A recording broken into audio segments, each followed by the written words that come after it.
compartilhar algo que aconteceu comigo. Para vocês entenderem um pouquinho da história, os meus pais que estão aqui, eles são os meus pais adotivos. Minha mãe, ela trabalhava numa casa de abrigo e certo dia a dona do abrigo chegou nela e falou assim: Sônia, arruma um berçário que está chegando uma criança do hospital. E quando essa criança chegar, já vai estar tudo preparado, já vai estar tudo arrumado. Minha mãe falou: tudo bem. Minha mãe arrumou o berço. E nisso chegou uma criança. E quando essa criança chegou, as pessoas quando viram pelo seu tamanho, por algumas enfermidades que estavam sobre o seu corpo, a dona do abrigo falou assim: essa criança não é uma criança normal. E toda criança que chega numa casa de abrigo, ela tem um prontuário dizendo de onde essa criança veio, falando sobre os seus pais. E quando foram ver o prontuário dessa criança, ela tinha nascido de 6 meses, 800 gramas, tinha 45 dias de nascido. Essa criança tinha AIDS, e essa criança era eu. E nisso a dona do abrigo falou assim: nós não podemos aceitar essa criança aqui neste lugar. Porque se a AIDS hoje ela é uma doença preconceituosa, imagina há 15 anos atrás. E a dona do abrigo falou assim: nós não vamos aceitar essa criança aqui, porque nós temos outras crianças, e se nós aceitarmos uma criança idética, principalmente numa casa de abrigo, pode contaminar seja lá quem for. E nós não vamos aceitar ela aqui. Minha mãe falou assim: mas essa criança já foi rejeitada no ventre. Ela não pode ser rejeitada numa casa de abrigo também. E ela disse assim: enquanto eu estiver aqui, eu vou cuidar dela como se ela fosse uma criança normal. E a dona do abrigo, com muito desprezo, falou assim: então você cuida dela, porque eu não vou encostar a mão nela. Minha mãe falou: tudo bem. Quando ela esteve na casa de abrigo, ela cuidou de mim como se eu fosse uma criança normal. Minha mãe disse que eu tinha feridas pelo corpo, mas isso nunca interferiu em nada. E teve uma época que ela teve que pedir licença da casa de abrigo porque minha irmã ia casar e ela precisava ajudar nos preparativos do casamento.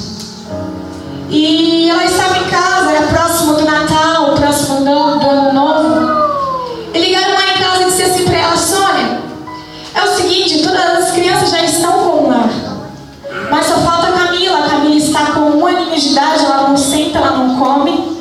Os médicos já decretaram que é morte, qualquer enfermidade que acontecer, qualquer gripe, já pode levar ela para o hospital, porque nós não tem jeito. E nós não temos o que fazer, porque a AIDS não tem cura. Nós não temos aonde colocar. E todas as crianças já estão em uma casa e ninguém quer pegar. Minha mãe falou assim: eu vou conversar com meu esposo, se ele permitir, eu pego a Camila, a gente fica mais ou menos 1 semana, 2 semanas e a gente devolve ela. Meu pai falou assim: não tem problemas, a gente vai pegar a Camila e vai devolver como a gente sempre fez com qualquer criança que a gente trazia para casa. Eles pegaram, e na época meus pais já eram evangélicos, já eram cristãos. E eles foram num culto lá em Santo André, era um culto de libertação. Minha mãe sentou no primeiro banco da igreja. A igreja estava lotada. E minha mãe se levantou e disse assim: pastor, essa criança está enferma. Tem como o Senhor fazer uma oração por ela? Mas em nenhum momento ela disse qual enfermidade eu tinha. Poderia ser uma dor de cabeça, poderia ser uma cólica, seja lá o que for. Mas eu imagino que na cabeça do pastor ele jamais imaginou que ele estava orando por uma criança idética. E o pastor se levantou e falou assim: igreja, vamos ficar de pé e fazer uma oração em favor da vida dessa menina. E a igreja começou a orar, a igreja começou a interceder. Quando acabou a oração, eu vomitei. O pastor olhou para minha mãe com muita autoridade de Deus e disse assim: se você crer, hoje Deus trocou o sangue dessa criança. Mas eu acredito que naquele momento não teve tanta importância. Eu acho que para a igreja acho que muitas pessoas não entenderam. Meus pais, minha mãe tomou aquela palavra com tanta autoridade, porque ela creu. Mas acho que não teve tanta importância porque eu não era filha. Então não tinha aquele sentimento. Ah, foi mais um milagre que o Senhor fez, amém. Me levaram de volta para a casa de abrigo. E chegaram na casa de abrigo e minha mãe na dona da briga e falou assim: olha, é o seguinte, eu levei a Camila numa igreja e o pastor orou por ela e disse que se nós crescêssemos, a Camila tinha sido curada. A dona da briga olhou para a cara dela e deu risada e disse assim: Sônia, me desculpa, mas eu não acredito nisso. Não acredito que Deus cura, não acredito que a AIDS tem cura, e eu não vou levar ela para fazer o exame de sangue. Eu fazia os exames de 15 em 15 dias. Minha mãe falou assim: então você me permite que eu leve a Camila até o posto de saúde? Minha mãe falou assim. A dona da briga falou assim. Minha mãe me pegou, foi até o posto. Chegou lá, minha mãe fez alguns exames. E minha mãe disse que naquele dia foi feito mais ou menos uns 10 exames de sangue. E o médico chamou minha mãe para a sala e disse assim: Sônia, eu não sei o que aconteceu, mas todos os exames da Camila estão dando negativo.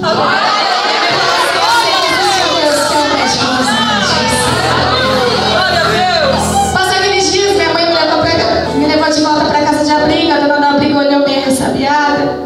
Era um abrigo lá da Maesp, não sei quantos conhecem, lá na Vila do Cursino. E a dona da abrigo olhou assim e falou: Sônia, se está negativo, tudo bem. Até então. E naquela época meus pais faziam evangelização na cadeia. E meus pais de sangue estavam presos lá dentro. E certo dia meus pais foram fazer um culto. E através desses cultos o meu pai de sangue tinha aceitado a Jesus lá dentro. Minha mãe chegou lá, a minha mãe chamou, a minha mãe disse assim: Sônia, você não quer pegar a Camila para você? Minha mãe falou: não. Já tenho 3 filhos, o meu mais novo está com 17 anos, eu não quero outra criança. Por quê? Ela falou assim: porque nessa noite apareceu um anjo para mim e disse: entrega a minha pequena para minha serva e tu verás. Nisso minha mãe falou assim: eu vou entrar no propósito de oração primeiro e depois a gente conversa sobre isso, porque muitas vezes, querido, a gente quer carregar uma cruz que não é nossa. A gente quer pegar algo a qual Deus não te direcionou a você fazer. E eles entraram no propósito de oração e disseram assim: Senhor, se for da tua vontade, tudo vai correr o mais rápido no fórum. Porque quem já quis adotar uma criança sabe que para você pegar uma criança com papel e tudo, demora mais ou menos uns 4 a 3 anos. Minha mãe chegou na casa de abrigo e falou assim para a assistente social que estava sentada: eu gostaria de adotar uma criança, como que eu faço? Queria saber quais são os procedimentos. E ela disse assim: primeiro nós vamos ter que te entrevistar. Nós vamos ter que entrevistar seus familiares, ver se eles estão de acordo para pegar uma criança adotiva, se não há nenhum preconceito. Minha mãe falou: tudo bem. E ela começou a folhetar a agenda e ela disse assim: eu tenho vaga para te entrevistar hoje, eu posso te entrevistar hoje? Minha mãe falou: amém. Ela começou a entrevistar, viu que tinha mais filhos. E ela falou assim: preciso entrevistar os teus filhos para ver o que eles pensam sobre isso. E logo após a entrevista, quando ela foi agendar novamente, ela viu que tinha vaga para o outro dia e perguntou se essa entrevista poderia ser feita. Resumindo a história, não nos pergunte como, até hoje nós tentamos entender. Só sei que com 1 ano minha mãe tinha a guarda e a adoção na vida. Quando eu completei 2 aninhos de idade, a juíza ligou lá em casa e disse assim: Sônia, tem como você vir fora? Aconteceu alguns problemas com a papelada da Camila e acho que você não vai conseguir pegar ela. Minha mãe já estava com a guarda, só faltava a adoção. Minha mãe chegou até o fórum. A juíza falou para ela assim, pediu para que ela entrasse ao gabinete. E ela falou assim: Sônia, já Camila faz 2 aninhos de idade, não é mesmo? Minha mãe falou: é. Ela falou: então de aniversário, eu tô dando a adoção, pode ir no cartório de Só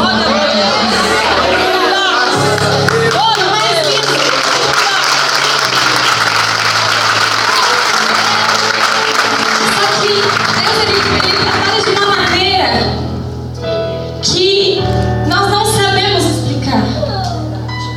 Porque quando eu tinha mais ou menos uns 4, 5 anos de idade, nós pegamos um carinho tão grande por essa juíza que todo final de ano minha mãe me ensinou a levar um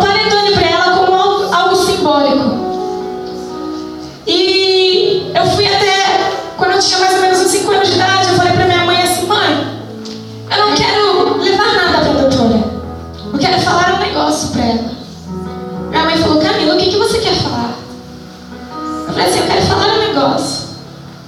E chegamos lá no gabinete, eu lembro que a mesa da juíza era super alta. E ela se ajoelhou e ela falou assim, Camila, sua mãe disse que você tem algo para me dizer. E isso eu falei assim para ela, porque Deus amou o mundo de tal maneira que deu seu Filho unigênito para que toda criatura. As lágrimas daquela juíza começaram a descer. Nisso ela virou para minha mãe e disse assim, Sônia, o que você fez com essa criança? Minha mãe falou, meu Deus. E aquela semente foi plantada, mas nós jamais imaginaríamos que ia gerar alguma coisa, mesmo sabendo que a palavra de Deus nunca volta vazia. E quando foi mais ou menos uns 6 anos atrás, uns 5 anos atrás, mais ou menos, meus pais estavam dirigindo uma congregação. Só que essa juíza, ela sempre foi muito temente à sua religião, aos seus deuses. E ela falou para minha mãe assim, Sônia, eu posso ir na sua igreja? Porque o mais lindo de tudo isso é que, depois dessa guarda, depois dela julgar todo esse processo, Deus fez com que nós se tornássemos amigos. Porque pensa, querido, isso é loucura para o mundo. Uma juíza que julga uma causa e depois coloca essa causa que foi julgada dentro da tua casa. E logo depois disso, minha mãe falou, pode ser, doutora, a gente vai te buscar. E quando ela chegou na igreja, ela disse assim, por causa de uma palavra que foi liberada sobre a minha vida, eu estou aqui para reconhecer que não existe Deus. Talvez você olhe para mim e com tudo isso, que muitas vezes eu ouço, nossa Camila, parabéns pela tua história, parabéns pela tua coragem. Porque quando eu joguei um vídeo meu na internet contando um pouquinho disso, eu sabia que eu poderia ser julgada por 2 motivos. Eu saberia que, da mesma forma que poderia servir como bênção, poderia servir como pessoas, principalmente pela idade que eu tenho, em escola, em trabalho, de orar e falar assim, nossa, ela era idética. Será que não tem AIDS ainda? Será que eu posso encostar e não me contaminar? Eu saberia que isso poderia acontecer. Mas aí entra o que vocês têm falado nessa noite. O que nós mais vemos nos dias de hoje são pessoas que têm dito que são cristãs. É incrível como o índice de evangélicos tem crescido no nosso Brasil. Só que a mensagem, a essência da mensagem que tem sido pregada no Brasil tem se perdido. Ninguém quer falar de cruz. Ninguém quer falar de sofrimento. Mas eu sinto te informar nesta noite que sofrimento tem tudo a ver com vida cristã. Aleluia! Glória a Deus! Quando Jesus ele se depara com esse jovem, quando eu estava lendo essa mensagem, eu me lembrei de uma pessoa que fez algo totalmente contrário. E o Senhor me trouxe à mente uma pessoa chamada Abraão. E a Bíblia nos fala que quando Deus quis colocar Abraão à prova, Ele pediu para que Abraão sacrificasse o seu filho. Quer dizer, foi a promessa que Deus tinha prometido a Abraão. E o Senhor, querendo provar o teu coração, querendo provar onde estava o teu coração, disse a Abraão, vai até um determinado lugar e apresente Isaac como teu sacrifício.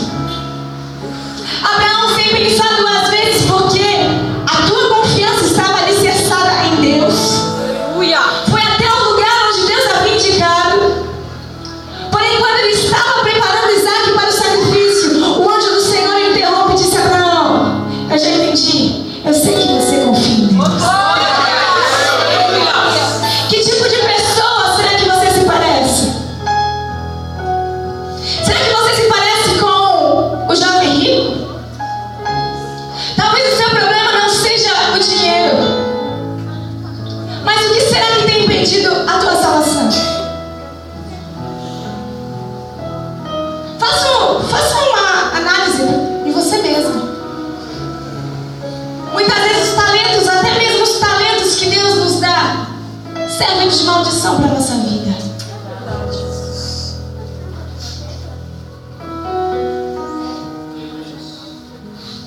Infelizmente, Os jovens de hoje, eles têm perdido de fato qual é a identidade do nosso Deus. E quando nós perdemos essa identidade, nós não sabemos o que o Senhor representa para nós. Quando nós não sabemos o que o Senhor de fato representa para nós, nós não vamos conseguir abrir mão de coisas que têm nos impedido de seguir. O que Deus representa para você? Será que Deus é somente aquele Deus curandeiro que faz milagres? Será que Deus é somente o Deus da prosperidade, que quando está tudo ruim você vai até a tua cama, dobra os teus joelhos e fala: Senhor, eu preciso de milagre na minha vida financeira?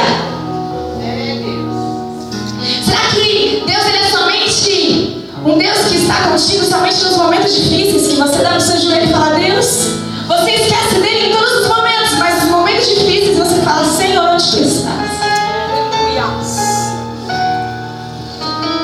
Além disso tudo, o nosso Deus continua sendo Cristo. E o nome dele está totalmente associado à cruz. Oh, aleluia! E servir a ele não é fácil, como já foi dito aqui milhões de vezes. Eu digo isso por mim mesmo.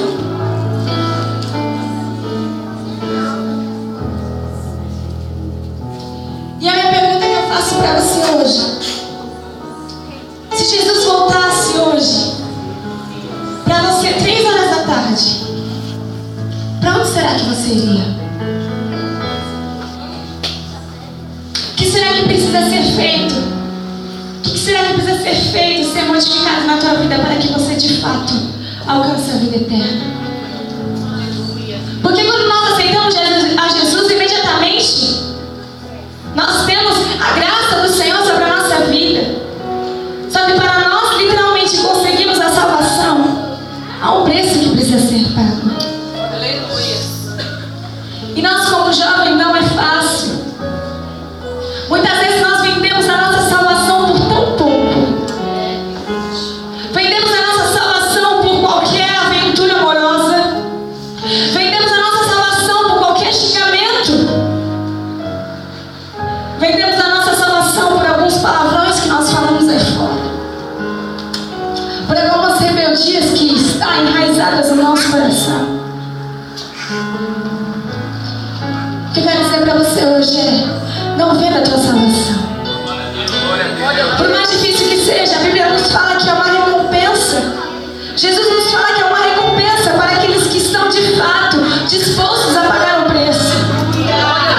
E a Bíblia nos diz assim: quando Pedro pergunta para Jesus: Jesus, nós deixamos tudo para te seguir, e agora? E Jesus responde para eles: digo-lhes a verdade, por ocasião da regeneração de todas as coisas,